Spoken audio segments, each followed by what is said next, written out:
Union Home Minister Amit Shah on Sunday launched India's first Hindi version of MBBS course books in Bhopal in the presence of Madhya Pradesh Chief Minister Shivraj Singh Chauhan and State Medical Education Minister Vishwas Kailash Sarang.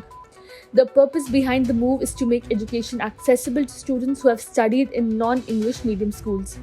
Addressing a gathering at the inauguration event, Shah said that Prime Minister Modi, under the new education policy, gave more emphasis to Hindi and other Indian languages. Through the new national education policy, PM Modi has given more emphasis to the mother language of students. This is a historic decision, added Shah.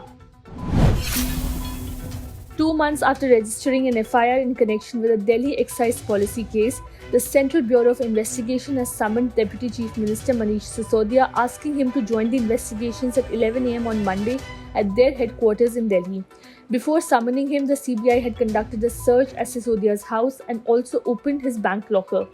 CBI raided my house for 14 hours. My bank locker was searched. They did not find anything. They did not find anything in my village either.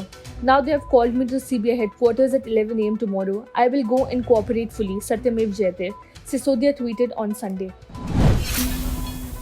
Prime Minister Narendra Modi on Sunday dedicated 75 digital banking units, that is DBUs, to the nation via video conferencing. Speaking at the event, PM Modi said that the digital banking units are one more significant step in the ongoing campaign to simplify the lives of the common people. It is a special banking facility that will provide maximum services through minimum digital infrastructure, he said.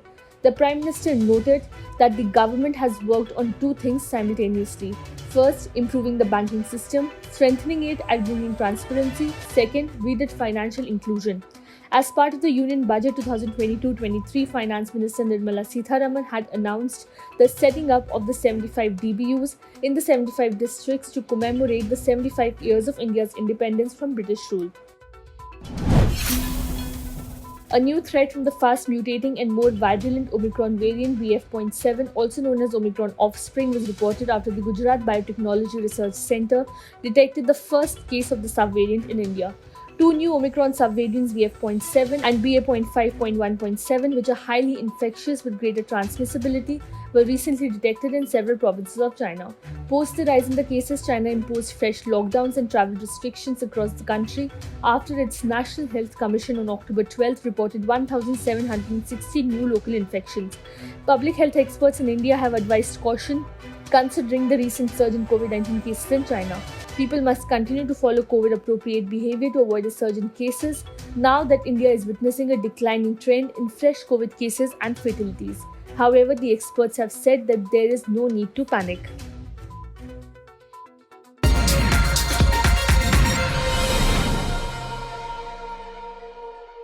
Subscribe to One India channel and never miss an update.